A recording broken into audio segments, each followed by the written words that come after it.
This audio presentation of The Lost Word of Power by Robert Collier is brought to you by audioenlightenment.com. Copyright 2012. All rights reserved. Prologue. Since the childhood of the race, mankind has been haunted by the knowledge that all around him are riches and supplies sufficient to more than satisfy his every want, if only he could lay his hands on the key to make those riches available. You find this thought running through ancient Chinese and East Indian legends. You meet it in the tales of Aladdin and Ali Baba from the Arabian Nights. You come across it in the folklore and myth of every bygone people. Van Dyck tells of it in The Lost World and Longfellow in Sandalpan. In most of these tales, the key takes the form of some magic word, as in the story of Ali Baba, where his open sesame opened to him the door of robbers' treasures cave containing uncounted riches. Even among the Jewish rabbis, there was a secret cult called the Kabbalah, which believed that writing was revealed to man as a means of penetrating the divine mysteries, and that every letter, every word and number, even every accent in the scriptures contained a hidden meaning, and by their system of interpretation they arrived at this hidden meaning. But there was one word that was lost, and this word was the most important of all, the secret name of God. One of the very foundation stones of the ancient Jewish religion was that the knowledge of the secret name of God enabled anyone who possessed it to perform the most marvelous deeds. This secret name was said to have been revealed to Moses by God himself, taught by him to Aaron, and handed down to the high priest of Israel. It was the secret enshrined in the Holy of Holies. It was the supreme object of all attainment, for with it one could do anything. The possession of this secret name was believed to be the power by which Moses was able to overcome all the might of the pharaohs, to bring down the 10 plagues upon Egypt while keeping his own people free, to divide the Red Sea, to lead the Israelites through the wilderness to the edge of the Promised Land. Elijah had it, and Elisha, and all the great wonder-workers of antiquity, and by it they cured the sick and the crippled, by it they defeated great armies, by it they even raised the dead. This sounds incredible, of course, but the strange part of it is true. To him who knows the secret name of God, all things are possible. It is the lost word of power, the open sesame of the Aladdin, the Shem Hamaporsha of the Israelites. What is more, you can learn it. Not only learn it, but use it. How? The word is nigh unto us, we are assured in Deuteronomy, even in our hearts and in our mouth. But how do we get a hold of it? In the book of Job we are told that, if there be a messenger with us, an interpreter, we shall be delivered from going down into the pit. And again in Job we are assured that by acquainting ourselves with God, we shall not only be at peace, but shall lay up gold as dust and have plenty of silver.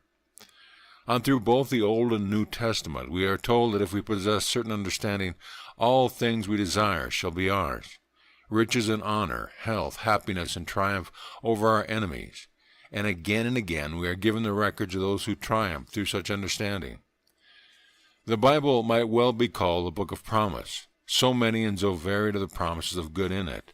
And through all these promises there runs this common element, the idea that if we acquire certain wisdom, certain understanding, all good things will be given to us. Job makes them contingent upon rightly interpreting a certain message. The Psalms speak of their attainment through ways made known unto Moses. Solomon adjures us to seek first understanding, and all else will follow. Similar promises are to be found in the Vedas and the secret books of old religions. For an idea to persist through so many ages, it must have at least a grain of truth back of it. And then there is more than a grain of truth in these promises. We think you will agree when you read the following. Lord of 1,000 worlds, I am. I have reigned since time began, and night and day in cyclic way pass by while their deeds I can. Yea, time shall cease ere I find release, for I am the soul of man. Part 1. The Lost Word of Power.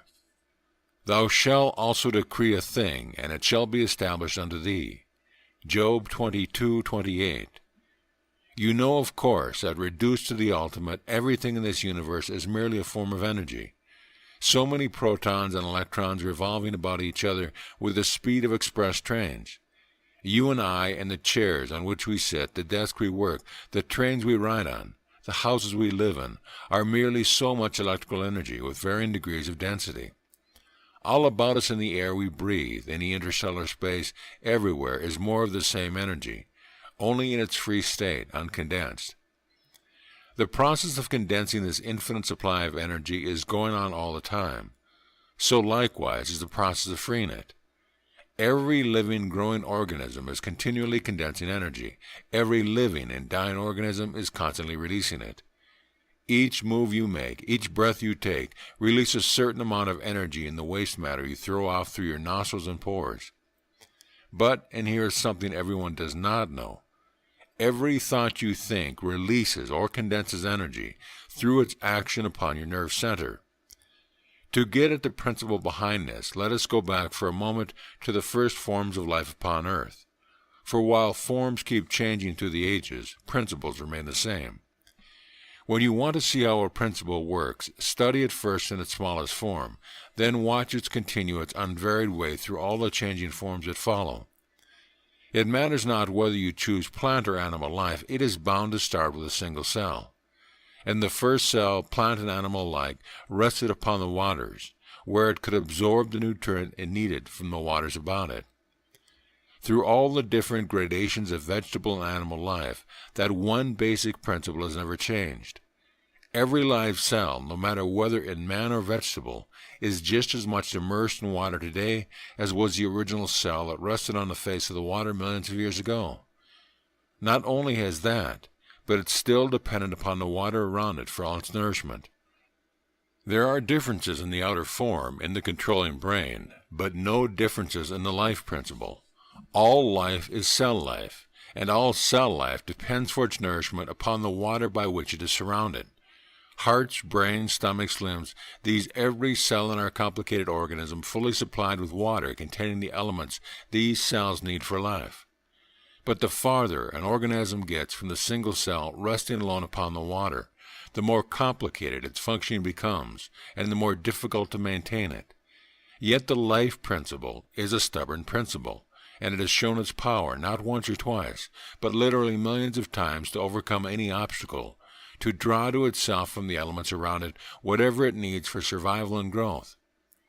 When the different species of animals increased and began to prey upon one another, what happened? Did the weak then perish from the earth? On the contrary, they promptly developed means of escape or defense. One species grew a skull, another sting, a third greater speed, a fourth secreted an ink-like fluid that so colored the waters about it as to make it invisible. Always each form of life showed that it had within itself power to draw to it whatever elements it needed for survival. Why then have so many species perished from the earth? What became of the pterodactyl, the tyrannosaurus, the mammoth, the dinosaur, all the other giant monsters of antiquity? The same thing that became of Egypt and Persia, Greece and Rome. They perished not from weakness, but from strength. They grew so great and powerful that they thought they had all the strength they needed within themselves. They stopped reaching out for new life, new energy, new forms. They stopped stirring up the life in them, and complacently let it settle in the form they thought invincible. Naturally they perished. You see, the whole principle of cell life, from the single cell in the water to the highest production of creation, man, rests not upon storing up energy, but drawing its needs from the water around it, as those needs develop. When you close the openings and pores in a cell, or wall around it so new elements cannot enter, you kill the cell. So the first essential of cell life is keeping the pores open. But that would seem to leave the cell without the early forms of cell life around this. How did they develop their shells, their stings, their scales, their wings? Again by drawing upon the elements around them, but this time each according to what the center of its nervous organism conceived to be its needs. The same water, the same air, surrounded all, but each drew from them the particular elements it needed for survival. Just as the seed of wheat draws from the soil one element, the cotton seed another, and the seed of the tobacco plant still a third. The point is that in the circle of its drawing power, its magnetic circle we might call it, lies whatever element each cell needs for survival and for expansion. But it must keep reaching out for these. It must keep growing. No matter how tight the shell it builds around itself, it must leave opening for new life to come in. If it does not, a man or a nation becomes so self-satisfied or so confident of its own strength that it walls itself in and ceases to draw upon the outside for life. It starts to die. You find that thought expressed in the Bible in a dozen places.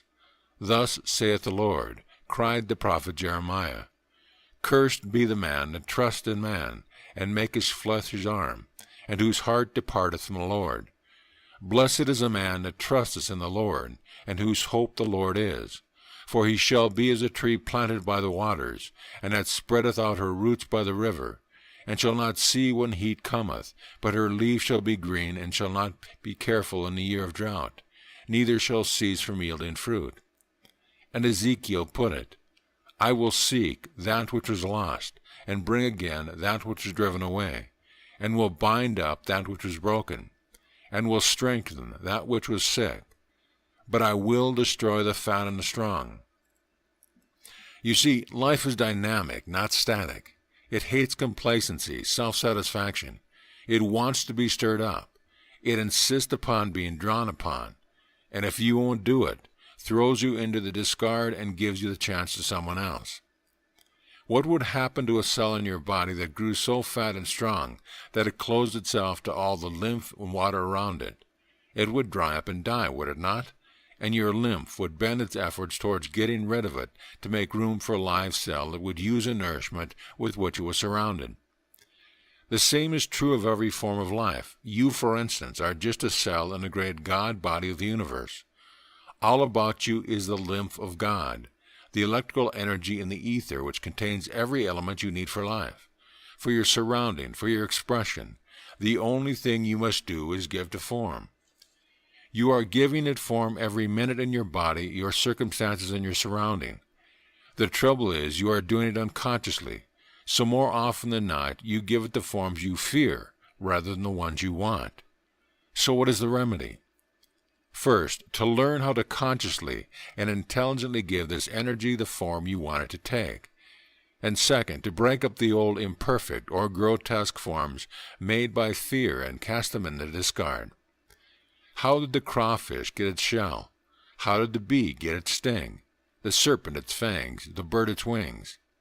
They were not created that way. They came through a gradual process of evolution, and what brought them was a need for escape from imminent danger, the urgent need acting galvanically upon the nervous center of each creature, impelling it to draw upon the elements around it for what it felt was necessary for its survival. Remember that it is not the intellect, not the brain that draws things to you. It is your nerve centers, your solar plexus and radio power stations. Their nerve ends, your kingdom come. You can intellectually desire when you get the urge into your feelings, when your whole being vibrates to the need for it, that you draw to yourself from anywhere and everywhere the elements necessary to its manifestation. That is why the sincere love of a man for a maid so often draws to him the object of his affection, even though at first she seems entirely indifferent to him. Love sets his nerve centers vibrating with feeling, with desire, and unless neutralized by counterwaves of doubt and fear, draws to itself its own. But it works as surely as the other way too. Fear and jealousy are just as potent energizers as the nerve centers, and they draw to themselves the elements they dwell upon quite as certainly. You see, nerve centers come before the brain, and as magnetic factors, they are still more potent than the brain. They responded to outside influences before there was any such thing as a brain, and even now, if the brain be removed, the nerve centers continue for a time to react to certain impulses. Darwin noted this in the reflexes of a decapitated frog. If a drop of acid be placed on the lower surface of a thigh of a headless frog, he writes, it will rub off the drop with the upper surface of the foot of the same leg. If this foot is cut off, it cannot thus act. After some fruitless efforts, therefore, it gives up trying in that way, and at last makes use of the foot of the other leg and succeeds in rubbing off the acid. Notably, we have here not merely contractions of muscles, but combined and harmonized contractions in due sequence for a special purpose. These are actions that have all the appearance of being guided by intelligence and instigated by the will in the animal. The recognized organ of whose intelligence and will, the brain, has been removed. Tests have proven the same principle to be true of human tissue. The cells react to certain outside impulses after being removed from the body, exactly as they would when connected with the brain. In short, it is your nerve centers that are the seat of all your reflex actions, and it is your nerve centers that magnetize you for good or ill, for fortune or disaster. Think back for a moment to some of those times when you have been worried, fearful. Remember what a gone feeling it gave you in the pit of your stomach. Remember how your nerves were on edge all over your body, so that any sudden noise made you jump. Any trifling annoyance exasperated you beyond all belief. Why? Because your nerves were keyed tight like so many violin strings, and they vibrated to the slightest touch.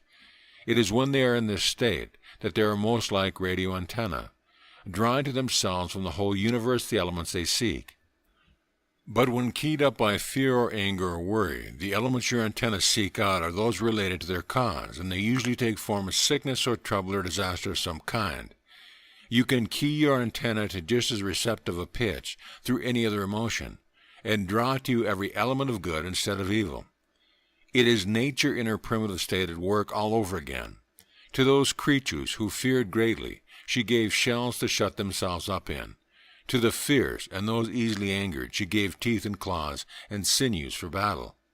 But to those who loved peace, she gave wings to soar aloft, far from all the turmoil and strife, with safety and seclusion in the topmost branches of the tallest trees, to each according to what is conceived to be its own needs. So what are your needs? A job? Enough to eat? A place to sleep? Then these are all you will get. Make your needs great ones, worthwhile ones. The life in you is just as capable of drawing to you the elements necessary to fill them, but to get them you have to break out of your shell. In fact, you have to break up into pieces the shell of circumstance that is formed around you, and start all over like the single cell. The only biological reason for old age is that the cells of the body become clogged with waste matter, until every pore and passage is literally encased in a hard shell, and though surrounded by life, new life can't get in. The remedy is the same as for a dry, hard sponge. Squeeze it tight, immerse it, and let what water will come in. The first time there won't be much, but each time you squeeze it, the water will wash out more and more of the impurities that clog it, until finally you have a fresh, clean sponge, capable of drawing to itself and holding the maximum amount of water. The same principle holds true of you as in the cell of the God body of the universe. You are surrounded by the nymph. The water in the body, you know, is called lymph. In the case of the universe, let us take the electrical energy all around us, of which everything is made, as our lymph. Yet you have been getting from it only a bare existence, while others around you, no more able, no more worthy, have been drawing down all the comforts of life. What is your trouble? Get rid now of any idea that is because your neighbor is more favored than you, with brains or opportunity or education. These help, but they are not decisive factors. The deciding factor are what you require from life, and on what you put your dependence for it. If trees depended upon root pressure alone to drive the water to their topmost branches, we should have forests of nothing but stunted trees. It is the evaporation of the moisture in the leaves that carries water to the top of even the tallest trees. Just so with you. If you depend upon your skull or ability alone, you will never get far. You will be stunted all of your life. You will be living in your own shell dependent upon the nourishment your roots can bring to you from the soil immediately around it. In other words, you will be dependent entirely upon the skill of your hands or the work of your head. But that is the smallest part of you. It is when you reach out with all your millions of antennae that you get the whole universe working for you until you tower head and shoulders all around you. You are not to draw upon the help of the universe through your friends or relatives or those around you. No, indeed. You are to draw it, as all cell life has from the beginning, through your own self, through your nerve center. When the crawfish needed a shell, he didn't borrow the requisites from his neighbor. He drew upon the lymph around him for the elements necessary to its making, letting them work through him, and that is what you too must do. But first you must make sure that every pore and passage is open to that lymph. You must break down every wall that hedges you in. You must smash every shell that keeps the good out. You must let go of all the fears, all the hatreds, all the resentment. When you plant a seed of corn, what is the first thing you do? Break up the ground, is it not? But after a while that ground settles again, and the rain and wind and sunshine bake it as hard as a shell. What do? Break it up, that the warmth in the air and the moisture may freely reach your seed. Only thus can you expect it to increase and multiply 100-fold. You are like that seed of corn. You were planted in rich soil, but the storms of circumstance and the heat of struggle have baked it into the hard shell that holds you down. You have to break that shell before you can bring forth fruit. Your habits of thought, your outlook of life, your circumstances and surrounding all form part of the shell. You must break them up. You have been accustomed to depend upon your own unaided skill or ability for your opportunity. You have looked to your customers or business associates or your own physical efforts for your own rewards. All these are right enough if you can be satisfied with the mere work of your hands. But if you are looking for big rewards, you must break up all the dependence upon circumstance and conditions. How shall you break it up? How is it done through all nature? The conditions surrounding you have congealed into their present form as a result of circumstances over a long period of years. So your shell is hard and strong. It will take some breaking. Let us therefore choose for our analogy another hard shell, the black walnut. When the black walnut wants to bring forth fruit, what does it do? It heats, does it not? The heart of it, the kernel of it, germinates so great a desire for growth that it bursts from the shell, breaking the tough casing into pieces. What follows then? It gives all its vitality, all of its power to send forth a shoot, upward into the air. Not, mind you, a root into the earth to get nourishment and help. First it gives all that it has in sending its shoot upward. Only when it has used up the vitality inherent within does it put down roots. And what happens then? The warmth of the sun, taking from the shoot all the moisture it has given, by that very process draws into it from the earth beneath the elements it needs for growth. You are the kernel in the shell of circumstance that surrounds you. To burst from the shell takes a desire so strong, so sincere, that it breaks up every dependence upon the conditions that have been supporting it, and sends up that shoot of all it has to offer of skill and ability and possession, content to stand or fall by the fruit it can bring forth. Perhaps the easiest way to explain how this works is to quote from the story of Lloyd Douglas, The Magnificent Obsession. It starts with the account of young Dr. Hudson, despondent, discouraged, his wife just dead after a long illness that has taken his practice and mortgaged his future for years. One day a successful sculptor asked him, "Would you like to be the best doctor in this town?" He thought the man crazy, but finally consented to go to his home one evening and hear the formula. "You may be interested to know," the sculptor exclaimed, after the usual preliminaries, "that I was an ordinary stone cutter until about 3 years ago, hacking out stamped letters with a compression chisel. From my youth I had cherished an ambition to do something important in stone. But there was never any money for training. Every attempt I made from time to time had netted nothing but discouragement. One day I went to the church my little girl attended, and heard a preacher read what is on this page, pointing to a page torn from the Bible. It evidently meant nothing to him, for he read it in a dull, monotonous chant. And the congregation sat glassy-eyed. The words apparently made no impression. As for me, I was profoundly stirred. The remainder of the hour was torture, for I wanted to get out where I could think. Hurrying home to our bare little house, I found, with considerable difficulty, for I was not familiar with the Bible, that page from which the minister had read. There it was, in black and white. The exact process for achieving power to do, be, and have what you want. I experimented. With that he handed me the magic page. Of course, he explained, you will not realize the full importance of all this instantly. It seems simple because it was spoken dispassionately, with no oratorical bombast or prefatory warning that the formula he was about to state was the key to power. Edging his chair close to mine, he laid a long hand on my knee and looked me squarely in the eye. Dr. Hudson, if you had a small, inadequate brick house and decided to give yourself more room, what would you need for your building? More brick. If you had a small, inadequate steam engine, you would want more steel to construct larger cylinders. Not a different kind of steel, but merely more room for expansion.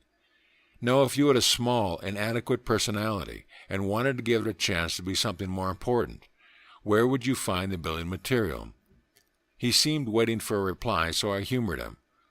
Well, according to the drift of your argument, I presume I would have to build it out of other personalities. Is that what you're driving at? Precisely, he shouted, but not out of, into.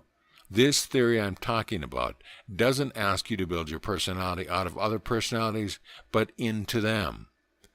I'm afraid it's all too deep for me, I admitted befuddledly. He rose and stamped back and forth. See here, you know all about blood transfusion. That's in your line, superb. One man puts his life into another man, doctor. How do you accomplish a blood transfusion? Tell me in detail. Well, it's simple enough, except for one obstacle. The blood must be kept from coagulation as it passes from the donor to the recipient. Even when the artery and the vein are attached by a little cannula, the blood soon clogs the glass. So to avoid this stoppage, the vein of a recipient is passed through the cannula and the cuffed back over the end of it.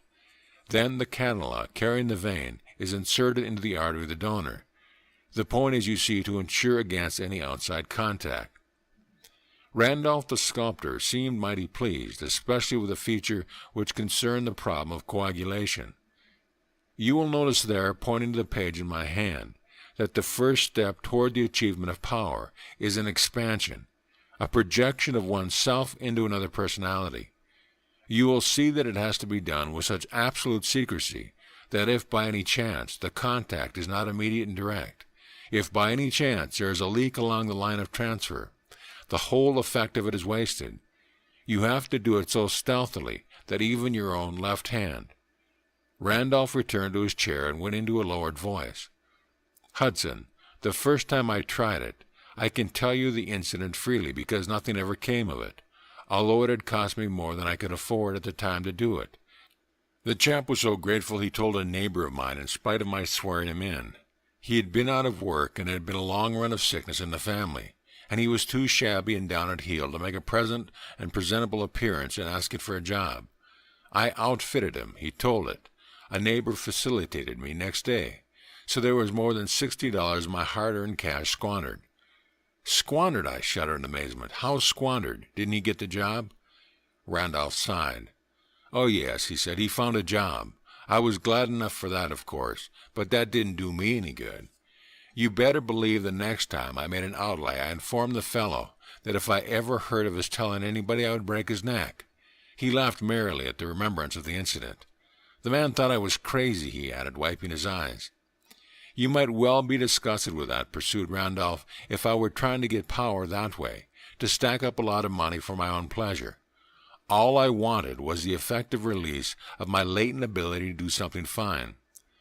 On the night of the day I made my very first successful projection of my personality, I cannot tell you that it was. I dare not. I went literally into a closet in my house and shut the door. That's the next step in the program, as you have read there on the page. You see, I was very much in earnest about this matter, and having already bungled one attempt, I was resolved to obey the rules to the letter. Later I discovered that the principle will work elsewhere than in a closet, just so you're insulated. Oh, Randolph, for God's sake, I exploded, what manner of wild talk is this? I confess I can't understand, said Randolph impatiently, why you find this so hard to accept. Why, it's in line with our experience of every other energy we use. Either we meet in terms or we don't get the power. What did Volta's pottery or Faraday's dynamo amount to practically, until Dufay discovered an insulation that would protect the current from being dissipated through contacts with other things than the object to be energized? Most personalities are just grounded. That's all that ails them. So I went into a closet, shut the door, closed my eyes, quietly put myself into a spiritually receptive mood, and said confidently, addressing the major personality, I have fulfilled all the conditions required of me for receiving power. I am ready to have it. I want it. I want the capacity to do just one credible work of statuary. That was late in the night. I came out of that dark, stifling little closet with a curious sense of mastery. It put me erect, flexed the muscle of my jaw, made my step resilient. I wanted to laugh. I tried to sleep, and failing at it, walked the streets until dawn. At 8:30, I approached the manager of the factory and asked for 6 months' leave. When he inquired my reason, I told him I had in mind to attempt a piece of statuary. "Something we might use, perhaps?" he asked. "I am confident of it," I said, surprised at my own audacity. It was enough that I had determined to survive somehow without wages for 6 months, but now I had made an extravagant promise to the manager. He was thoughtful for a while and then said, "I'll give you a chance to try it. For the present, you are to have your usual pay in a studio to yourself. If you produce something we can place, you will share in the sale. Your hours will be your own business. I shall be glad if you succeed." I began work at once in the flutter of excitement. The clay seemed alive in my hands.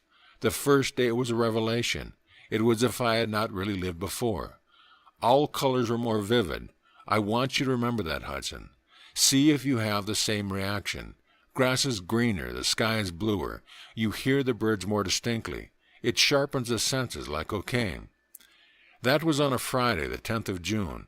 On the first day of September, I invited the manager in to see the cast I had made. He looked at it for a long time without any remark. Then he said quietly, "I have some people who may be interested in this."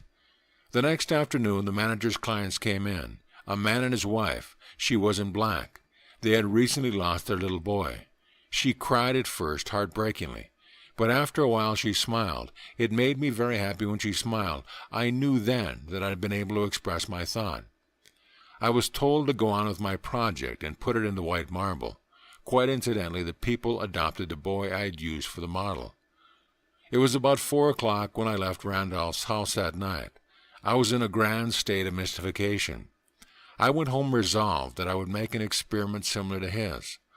All that day I was aware of being on a quiet, unrelenting search for some suitable clinical material to be used for an experiment in the dynamics of personality projection. The strangest feature of my mood, however, was the fact that the power I had begun, rather vaguely to grope for under Randolph's urging, was not the mere satisfaction of an ambition to make myself important or minister my own vanity. For the first time, my profession seemed to me not as a weapon of self-defense, but a means of releasing myself. How Dr. Hudson succeeded in projecting his personality through others, and how it made him not merely all that Randolph had promised, the best doctor in the town, but one of the biggest in the world, is all part of the story. But the important part, the part for you to take to heart and make your own, lies in a secret of success. A secret that will work just as surely for you as it did for him. The secret of multiplying your power by projecting it through other entities, casting your bread upon the water so it returns increased and hundredfold. You see, it all comes back to terms of electrical energy, for what is energy but power? And what are personality, skill, ability, riches but different forms of power? If you want to increase your stock of these, what must you do? Put these to work, must you not? Put them out at interest, as in the parable of the talents. No energy ever expanded until it was released. No seed ever multiplied until it was sown. No talent ever increased until it was used. You want more power, more riches, greater ability, and a wider field of usefulness. How are you going to get them? Only by putting out at interest that which you have. And the way to do this lies, not in working for riches as such, but for increase in the form of energy you have. Do you know what the most important lesson in the whole Bible is? Do you know what principle was considered so vital that God is said to have used it on 3 of 6 days of creation, and is repeated no less than 6 times in the first chapter of Genesis alone? Just this: everything reproduces after its own kind. Go back over the miracles of increases in the Bible. What do you find? When a widow of Zarephath gave Elijah her oil and meal, what did she get? More oil and meal, did she not?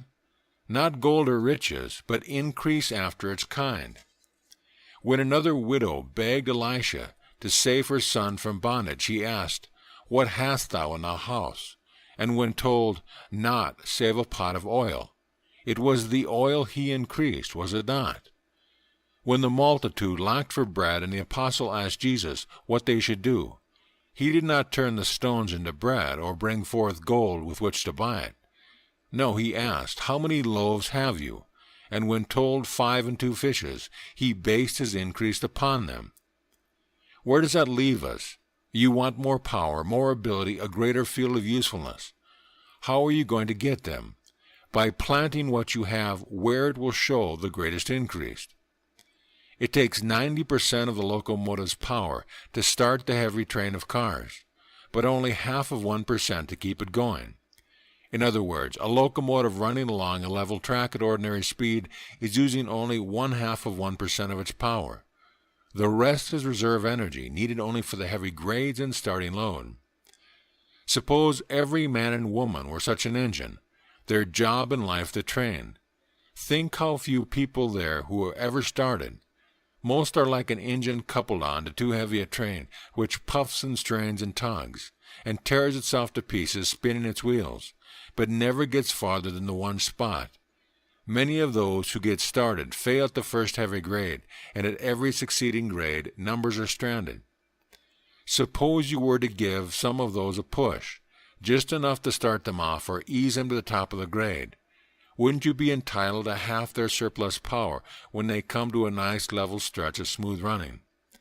Wouldn't you be like the storekeeper who grub stakes a prospector, entitled to half his find? And wouldn't that excess power be just what you need to carry you to some height you had longed for, but never been able to reach alone? To enable you to perform some task of such Herculean proportion as to put you into the ranks of genius. That is the secret of power, the secret written in the Vedas 2,000 years before Christ, the secret that Jesus gave us a dozen different times in as many different wordings. How to use that secret, and what the lost word of power really consists of, will be given in Part 2, which follows. End of Part 1. Part 2. The lost word of power. In concluding Part 1 of the lost word of power, we brought out the fact that it requires 90% of the average locomotive's power to start its train on cars, but only half of 1% to keep it going on a level stretch of track. Using the simile of everyone as a locomotive, his work in life the train, we agreed that when we helped anyone to start a train too heavy for him alone, we released 99.5% of his power, and were therefore entitled to a share of that surplus energy. This is the secret of power as expressed in the Vedas 2,000 years ago before Christ. If any two people will unite their psychic forces, they can conquer the world, even though singly they can do nothing. That is the secret power Jesus gave us. If two of you shall unite as touching anything they shall ask, it shall be done for them of my Father which is in heaven. But I can hear you say, I've given to charity all my life. I'm an easy mark for all my friends when I need money, and no panhandler ever passes me by. Yet it's never gotten me a thing. And there is Jones, too, who is always tied to the church, and whose name is on the roll of every charitable organization. Yet he got caught in the market and now hasn't a thing. Don't tell me giving to charity brings a man any increase. I am not trying to tell you any such thing. You may give everything you have to the poor and get no good from it, just as you may put all your money into wildcat stocks and never get a cent picking sound stocks or bonds. If you were in the business of grub-staking prospectors, hoping thus to come out on half of a great gold mine, you'd be pretty careful of the men you staked, would you not? You'd try to steer clear of lazy, drunken loafers who are looking merely for a few months' free grub, because you would know that you might spend all their money grubbing stake as such, yet never get 1 cent return. And you would not put your money into a syndicate organized for the purpose of grub-staking miners, unless you had a lot of confidence in the judgment of the men who were going to hand out the supplies. You'd rather trust your own judgment than leave this to most men, wouldn't you? Yet when you give to a charitable organization, that's exactly what you are doing, putting your money in an organization for grub-staking rather than attending to it yourself. And when you give to every panhandler, you have a little chance of return, as if you grub-staked a shiftless, drunken prospector. You see, it is not the giving that counts, it is the increase. Does that sound selfish? Is it selfish for a farmer to refuse to plant his seed in poor ground and save it until he finds the right soil? Is it selfish for an engineer to refuse to turn his steam into a broken-down engine and save it until he can find one capable of developing power? It does not matter how much money you give if it fails to produce. The man who spends $100,000 grub-staking prospectors does not get any more out of it than one who spends $100 if none of them finds gold. $10,000 sunk in a dry hole in the oil fields will not add a single star to your crown, here or hereafter, and neither will the same amount wasted on derelicts. If you want power from your giving, give where it will produce power. Give to someone who is trying. Pick one who is straining every nerve to do something with what he has. Choose one who will add all of his powers to what you give him and make the two carry him over the top. But above all, remember this. Take heed that you do not your own alms before men, to be seen of them. Otherwise ye have no reward of your Father which is in heaven. To go back to the simile of the two freight trains, suppose, after you have helped another train over the grade, you and the engineer have all used your surplus energy to toot your whistle, to tell the world what a fine fellow you are. How much better off are you? You are like the Mississippi steamboat that had to tie up to the bank every time the captain blew the whistle. You have used up all your power, as Jesus put it. Therefore, when thou doest thine alms, do not sound a trumpet before thee, as the hypocrites in the synagogue and in the streets, that they may have glory of men. Verily I say unto you, they have their reward. But when thou doest alms, let not thy left hand know what thy right hand doeth, that thine alms may be in secret, and thy Father, who seeth in secret himself, shall reward thee openly. That brings us to the next important point. When you give freely, gladly, and just as the farmer would be glad to find a new field of virgin soil to plant a seed, or the engineer a new outlet for his power. And look for your reward, not to the return of your gift, but to the resultant power. Except a corn of wheat fall to the ground and die, said Jesus, it abideth alone. But if it dies, it bringeth forth much fruit. In The Magnificent Obsession, the people Dr. Hudson helped often tried to pay him back. Invariably he refused to accept it, and when pressed for a reason his answer was, because I've already used it all up myself. You can lend money and get 6% or 10% or whatever interest you can get away with. But if you want to increase it, some 30, some 60, and some 100-fold, you've got to give it as completely as the farmer gives the seed to the ground. Once planted, the seed itself has lost him forever. It is its fruit that he looks for its reward. Naturally, after he had eaten of that fruit, Dr. Hudson was not going to accept the return of the seed, even when it could be dug up and given back to him. But how does all this explain the method of breaking up the shell of wrong conditions, drawing upon the elements about you for the right condition? When you want to break up anything, the surest way to do it completely is to get at the very heart of it, is it not? Nearest to the heart of almost every man are his possessions. If he will let go of them freely and willingly, he will let go of everything else.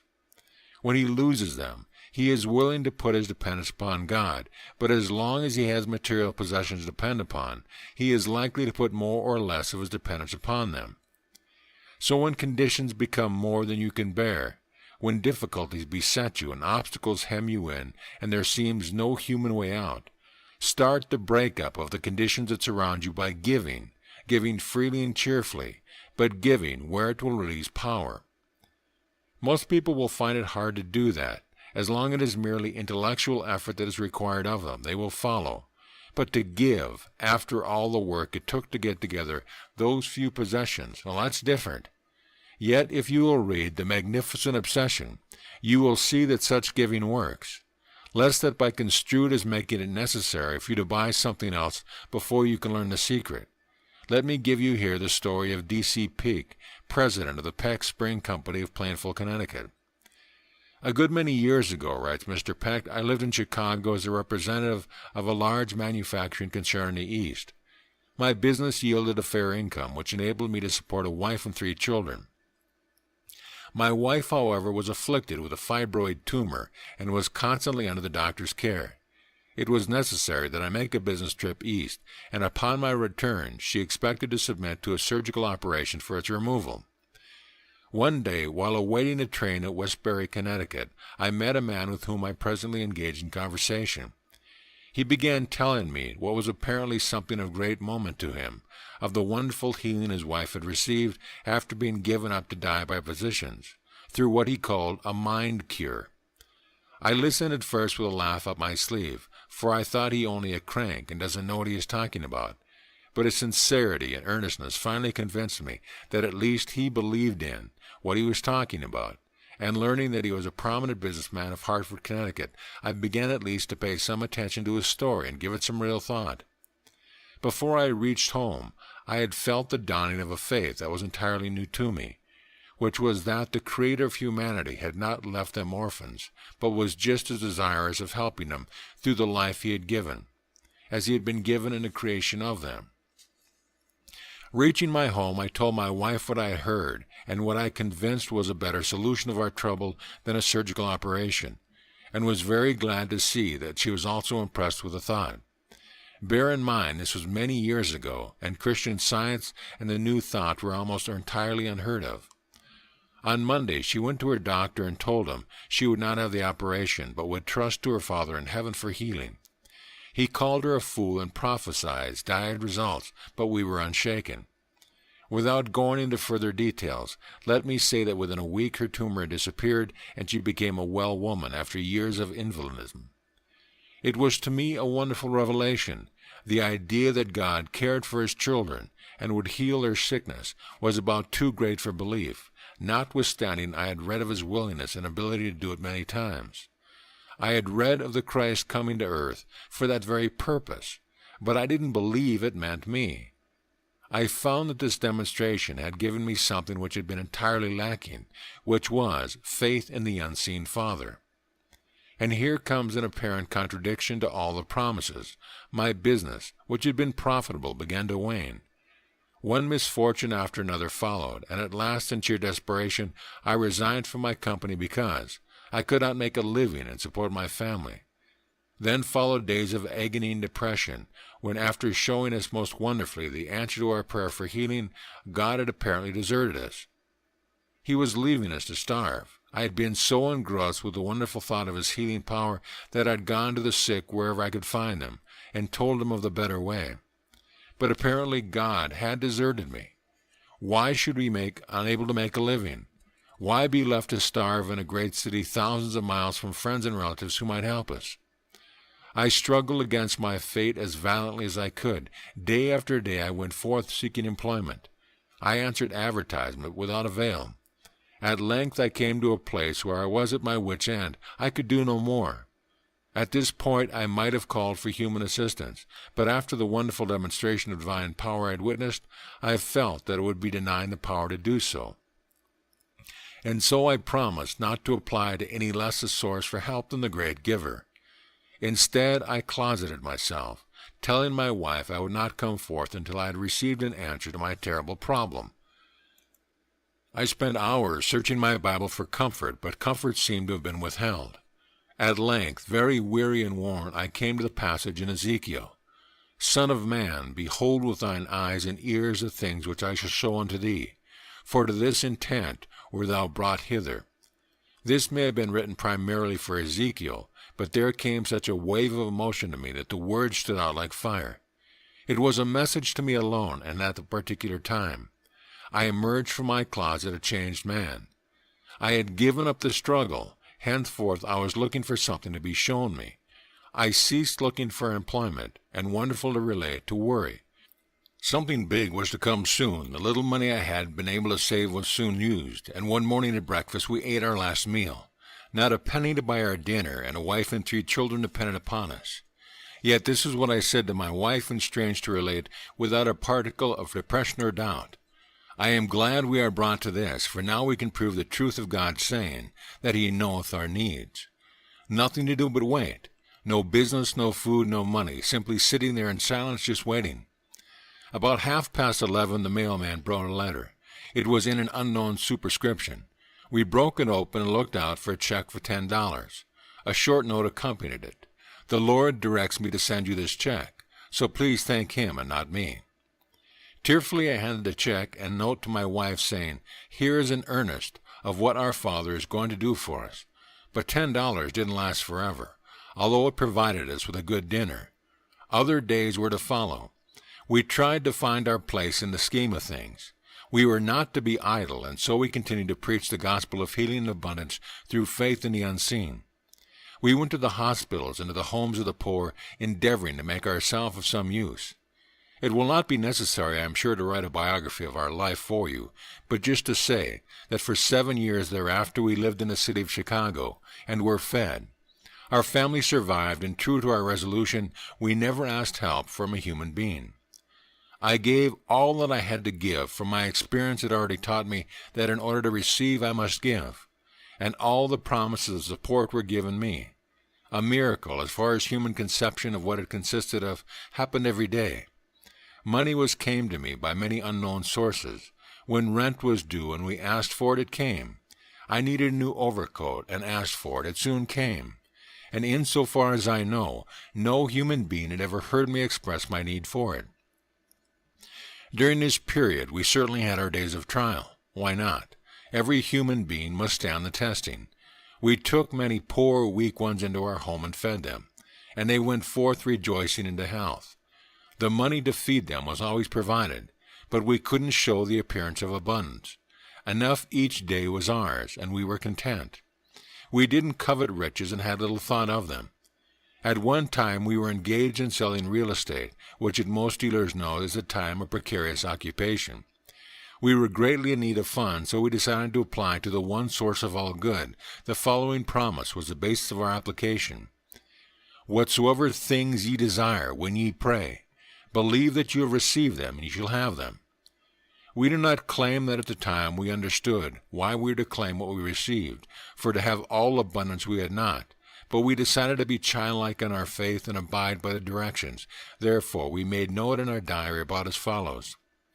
"We have this day made our demand upon the higher power for the exact sum of $400. We need this money for the following purposes: to pay up a few small bills, to purchase a stove, to publish a farm catalog. We uttered this demand just once. We felt that to reiterate it would imply unbelief. But we did not forget to praise God that we already had the $400. We did this simply because we were told in the promise to believe and choose to obey. Each night upon retiring, we religiously uttered praise for something still invisible to outward sight. But we did more. Closing our eyes, we tried to visualize the $400. We called to mind a small table entirely empty, except for a package of bills labeled $400. They were in denominations of 100. We could see in our mind's eye the green faces and yellow backs. This visualizing process became a source of great delight, and the reality increased continually. One evening, about 3 months after making our demand, the phone rang while we were eating supper. Upon answering it, we heard the following from a man whose farm we had listed some times previously. "Mr. Peck, I have sold the farm to the party whom you sent to me, and as soon as the deeds are passed, I will send you a check for the commission." In about a week his letter came enclosing a check for exactly $400. Really, it was not so much a surprise as it was a joy, and I had once more demonstrated that God's promises are real. I entered in my diary, "This day the promise I took has been literally fulfilled. Praise the Lord." Scoffers might say, "There's nothing supernatural or wonderful about this. You are in the real estate business and liable at any unexpected time to make a sale." But the convincing evidence to my mind was the fact that I had never spent a moment of my time in showing the farm or in making a sale. I had some months before merely mentioned that I had such a farm to a prospective buyer who was at that time somewhat uncertain that he wanted such a property. The circumstance served to open my eyes to the fact that I had a rich father who had said, "Son, thou art ever with me, and all that I have is thine." I was encouraged to ask for larger gifts. I was not a property owner in my business, while affording a living did not enable me to purchase a home of my own.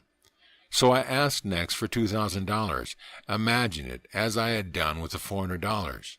When the $2,000 came, I asked for other things in the same way. The result of the faith engendered by these incidents are that at the present time I am rather a large property owner for the small town in which I live, and am president of a successful business built up from a very small amount of capital. Our Father has showered with blessing exactly as He had promised. We have given up entirely in thoughts about what we can get. The important matter is how and what we can give. Giving releases power, just as breaking up any form of condensed energy releases power. But merely releasing energy is not enough. To get good from it, you must direct that power into some engine, where it will turn certain wheels and bring back greatly increased power to you. That is the whole secret of power. To find the lost word of power, we must first define what a word is. It is a mental image, is it not? In the beginning was the Word, said St. John. In the beginning was the mental image. To give our word power, we must fill out all mental image with whatever elements it needs to give it life. To see how this is done, let us go back again to our single cell. It was surrounded by water, you know, and it drew every element it needed from life from the water around it by absorption.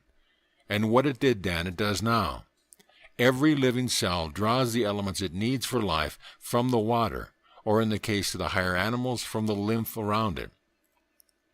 But where groups of thousands of millions of cells work together in a single organization, as in the body of an animal, it takes a complicated organism to provide the water and different elements that must go into it. So mouths and stomachs and hearts and lungs and all different tubes and passages had to be evolved. More than that, when it became necessary to pick certain elements for food, means had to be found for finding them. So the organism put on feelers, which presently developed into eyes and ears and hands and feet. But intelligence was required to search for and distinguish the proper elements for food. So nerve centers were formed with wires, which came to the surface all over the body and acted like so many antennae, reporting to the central nervous system or the brain. Those millions of antennae are good for more than the mere receiving of impressions from the outside. They are hands that can reach out to what they want. They are the sending wires for all the teeny microphones located in your nerve centers that can broadcast a need, and then gather in each necessary element as it appears. What was it that enabled the crawfish to grow a shell, the bee a sting, the birds its wings? Neither more nor less than the nerve centers of these creatures, broadcasting the need for certain new elements lest they perish from the earth, then reaching out for them with their thousands of hands. Fear of annihilation had already broken up their dependence upon their old organisms. They knew they could not, with their limited means, survive the dangers besetting them. So they set their nerve centers vibrating with the appeal to all the powers of the universe for the elements they conceived necessary for life. Those same means are just as available to you in any crisis today as to those early forms of life. Instead of only 2 hands, you have millions. Instead of being dependent upon 1 or 2 hooks for your fish you need from the lymph around you, you have a net capable of catching 1,000,000 times as many, and the means of using your net have not varied. Break up the shell of circumstances surrounding you, disclaim it, and cast off all dependence upon it. It is this breaking up that is aimed at in the affirmations of the most successful metaphysical religions and most practical psychologists of today. When a metaphysician repeats, there is no life, truth, intelligence, or substance in matter, what else does he mean that he has taken his faith out of the form into which his circumstance or body or surroundings have congealed, breaking them up and asking for a new deal? For those who feel inclined to scoff, let me say right now, it works, and any experienced physician will tell you he has seen it work. So how does it work? In the same way it works for the superintendent of a foundry to tell the foreman that a certain casting is no good. He is not going to accept it and must be done over. What does the foreman do? Throw that casting in the next heat, fixes his mold more carefully and pours it again. Your mind is a superintendent. Your nerve centers are your foundry foreman, with millions of workers at the command in the teeny antenna that come to the surface all over your body. Whatever mold your mind gives to them, in that mold the nerve centers cast your circumstances, your surrounding your body. But if you don't like the casting, you can refuse it and make your founders melt it down and try again. And it was for this purpose that affirmations were first devised. Because of the efficacy of such affirmations when earnestly and understandingly used, I give you below a breaking up affirmation for you to use when limitations and lack or difficulties and trials beset you. There is no permanence, no reality to any circumstance or condition unlike God, good. For all is mind in its creation.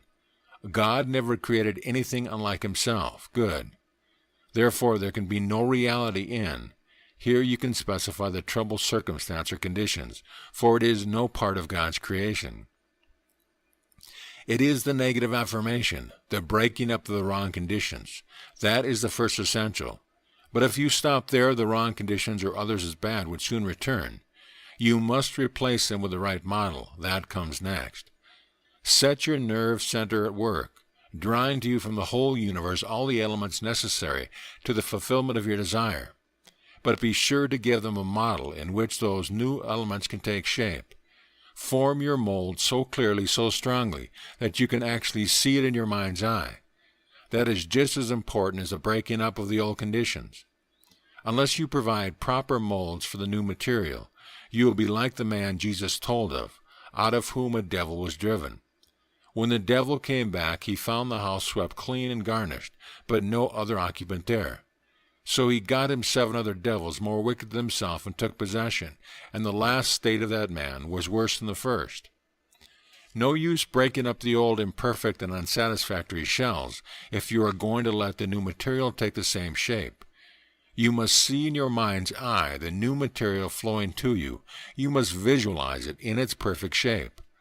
Only thus can you believe that you receive, and only thus can you have it. You see, you are a cell in the great God body, just as any cell in your body is a part of you. You are surrounded by lymph as surely as every cell in your physical body.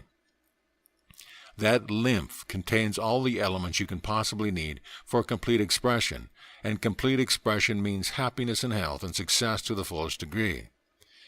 There are no limitations. God does not fatten certain of us and starve others, any more than you favor certain cells of your body to the detriment of others. If any cell does not get all the nourishment it needs, it is because it is not working or not working it right. It matters not how great the demand for any element, there is plenty for all. And as fast as the supply is used, more of that element is poured in by the bloodstream. There is never any lack, any limitation. Each cell has only to freely use all it has in order to absorb as much of any element as it wants. The cell's only danger is not from lack of nourishment around it, but from inability to take it in because of clogged pores and passages. As before stated, the only reason for sickness and old age is failure of the part of the cell to throw out the used elements, and consequent clogging of the passages so they cannot take in the elements necessary to new life. It is the shell again, allowing circumstances or conditions to congeal to such a point that you are helpless against them. You have to break them up and keep breaking them up. In certain exercises, stretching and the like, you find the way to break up such conditions in the physical body. And in the methods for giving outlined early in this lessons are the ways to break them up in the God body. When you have followed these rules, you can set the nerve centers in you seeking and demanding power. Like Randolph in The Magnificent Obsession, you have fulfilled the condition. You have only to put yourself in the right frame of mind to receive it. To do that, enter into your closet. In other words, go where you can be quiet and undisturbed. And when you have shut the door, repeat the affirmation given above under number 1, but add to it. I am a perfect cell in the great God body, surrounded by lymph containing every element I need for complete and perfect expression. I am drawing upon the lymph now for every element of life, every ounce of power, every bit of understanding I need. Here you put in whatever you want to accomplish. Then see it taking form as you bless it.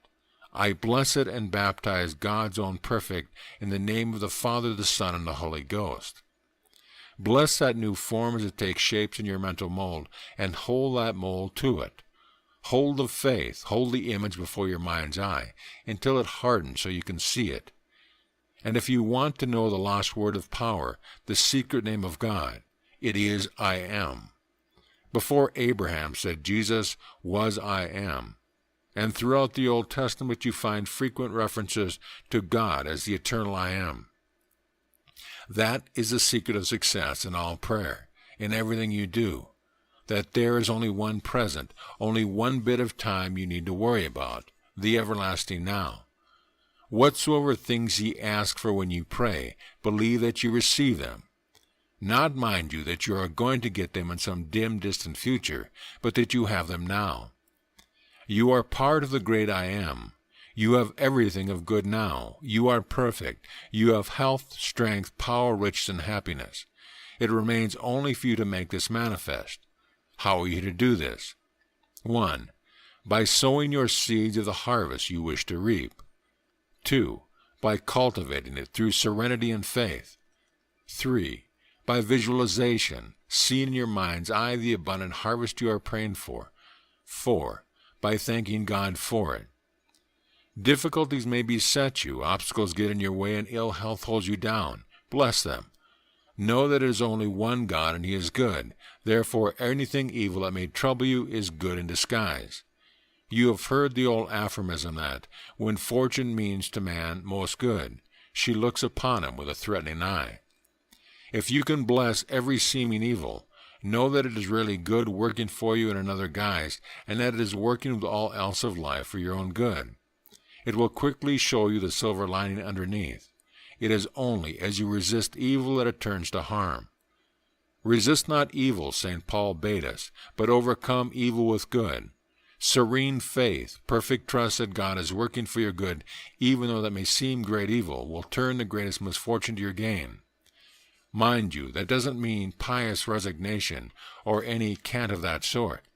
It means active faith, the kind of faith John Burroughs had in mind when he wrote, "Serene, I fold my hands and wait, nor care for wind or tide or sea.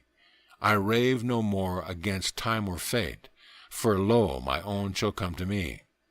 The stars come nightly to the sky, the tidal wave unto the sea, nor time, nor space, nor deep, nor high, shall keep my own away from me." End of Part 2. Part 3, The Pendulum of Giving and Getting by Leslie Hoot. How a Simple Plan Brings Abundance to One Thankful Family. There is a pendulum of giving and getting that swings constantly back and forth within our lives, with the same regularity as a pendulum on a clock. I have come to recognize each need as a red light signal, a time to stop and think what and where I can give. Then I turn on the yellow light of preparedness by tuning into my source God for direction. Instantly the green light flashes me. I go, I supply my need, whether it be a prayer, a condolence, a material gift, or whatnot. One day as I started my evening meal, I found I had no bread in the house, and I recollected that I had no money in my purse with which to buy it. This was my red light, my need warning me that I was becoming remiss in my giving. So I sat down to contemplate what and to whom I could give. Was I withholding something from someone that he wanted and needed? Was God trying to use me as a channel for His good? A family had recently moved next door. There were 2 girls, and I had noticed that they were rather shabbily dressed. I remembered my blue silk dress hanging in the closet. I had not worn it for some time, and did not really need it. Instantly I had the impulse to give it to one of the girls next door. I walked the floor several times, holding the dress tucked into my arm. Would they think me presumptuous? Would they be insulted, I wondered. I had never even spoken to them. However, the thought persisted, so I took it over. Diffidently, I knocked on the door and introduced myself. My new neighbors were very cordial, and soon I was explaining why I had come. Then I handed the dress to the larger girl. Her eyes shone like stars as she held it to her mother's inspection. "Mother, isn't it lovely? You won't have to make me one now. It's just my size, you see. Mother has been ill. She was laying down when you came, and had just said that she couldn't get me a dress for graduation, and I was feeling sorry for myself. Now you can imagine how happy this has made me." "God does answer prayer, surely," the mother answered, half to herself, and I saw her hastily wipe a tear from the corner of her eye. When I reached home I remembered why I hadn't taken her the dress. I needed bread, but I really didn't seem so important any more. I looked to see if I had enough ingredients in the house to make some. I didn't. I began to search drawers and pockets for stray pennies, and at last I found just enough to buy 1 loaf of bread. I called my little girl to go to the store. She was just starting out the door when the doorbell rang. there stood one of my neighbors holding in his hands a pan covered with a towel. He smiled and said, "My wife was baking and thought perhaps you might like some warm rolls for your supper." For a moment I couldn't speak. Then I thanked him in a startled, awestruck manner. I carried the pan to the kitchen and unwrapped it, and as I gazed upon the lovely golden brownness of those dozen homemade rolls, I could only humbly, chokingly exclaim, "Father, forgive me. I should have known you'd have given me bread at the last minute." There was the time I needed a new tablecloth for my breakfast table. I knew the size, color, and price I wished to pay. But though I had been looking for several weeks, I could not seem to find a suitable one. The last time I looked, I came home rather chagrined. Nevertheless, I still persisted in believing that the right cloth was there for me at the right price. I now resolved not to look for a while, but to wait and not be anxious. The phone rang. It was a friend on the other side of the city asking me to pray for a friend who was ill. "Will you meet me downtown tomorrow?" she asked. "I have something I want to give you." I met her and she immediately handed him a package. "May I look?" I asked. "Of course, if you wish," she replied. I drew from the package a tablecloth that I had been seeking, or at least its exact counterpart. "Where in the world did you get this?" I exclaimed in amazement. "I bought it a week ago at a little store close to my home." No wonder I could not find one. The Father knows our need and supplies it as we supply that of our fellow man. My sister started. She wished a certain position in the city where I lived. She lived in a nearby town, but was willing to sell her furniture and come to the city if she could secure the kind of work she wished. I knew her desire was right and sincere, since it was really an urge to express her talent in a larger field. I meditated over it with her. One day I noticed an ad in the paper for just the kind of position she wanted. There was no time to send her the paper or communicate with her and have her answer, so I answered the ad for her. I knew it was really the Father writing a letter through me. She received the position. In the meantime, my husband had an accident at work. He was off without pay for almost 2 weeks. This placed us in debt. We even thought of moving to a cheaper quarters. Finally, we knew that if we could secure a loan on a certain amount of money, it would relieve the strain and we could remain where we were. The next evening, my sister came to dinner. We carelessly mentioned our circumstance, but did not mention that we needed any money. She was so happy about our new position that I had to leave the room for a minute to realize that we had a right to some abundance. Almost immediately she followed me. "I feel you need a loan," she said. "You helped me when I needed it, according to your ability, and now you must let me help you." And again the Father, through her, placed in my hand the money I needed and just the right amount. There was a time when we were invited to a cottage for a weekend. As my little girl collected the bathing suit, she held hers up in dismay. It was entirely too small. I told her the way to supply a need in her life was to look around and see what she could give to someone else. I told her the story of my lights. She started immediately to help her brother wash and polish the car, a task that she ordinarily disliked. When she had almost finished, the girl next door came to the fence. She held up for inspection a lovely wool bathing suit, the color of which, yellow, was particularly suited to my little girl. "Can you use this?" she said. "When Mother washed it in the water it was too hot, and now I can't get into it. It is practically new." My little girl held it up. It was just her size. She looked at me with speechless wonder in her eyes. "It worked, Mother," she cried, and the rest of the family wondered what we were talking about. Sometimes a person gets back just the material things he gives another, but from a different source. For instance, a friend visiting my house ruined her hose through a mishap. She declared it was her only pair, and I gave her the last good pair I had in the house. The next day, a woman that I knew only slightly called for spiritual assistance. The following day, she brought me a lovely pair of hose, much better than the one I had given away, saying it was in appreciation of the peace I had helped her find.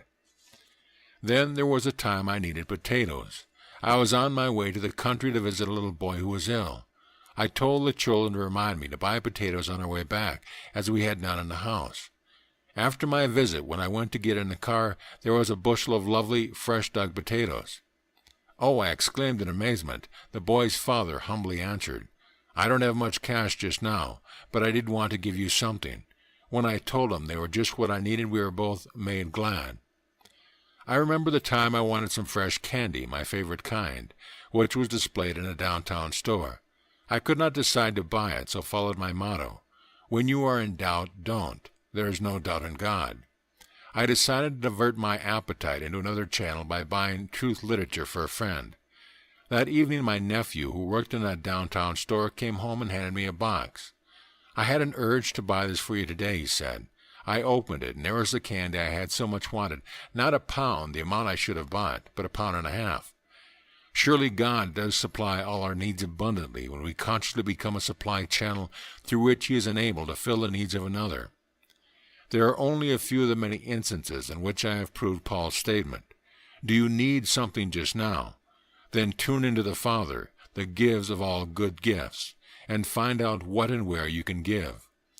Give according to your capacity and ability, and you will surely start the pendulum of giving and receiving swinging regularly in your life. Would you know life abundant, life doubled for all you give? There is a means no surer than helping someone to live. Ellen Jones. Spread the good word. One of the principles advocated in the Magnificent Obsession is to extend your personality through helping others. In doing this, you sow a crop whose harvest comes back to you increased manifold. It is an outward flow of power that completes its cycle and returns laden with energy. For every unselfish act, there is a response, a return of the pendulum that we have started swinging. It is Emerson's law of compensation. End of chapter. End of book. This audio presentation of The Lost Word of Power by Robert Collier has brought to you by audioenlightenment.com. It has been recorded for the exclusive use of Audio Enlightenment members only. If you have received this audio from any website other than our own, please visit our website. Let us know at your convenience.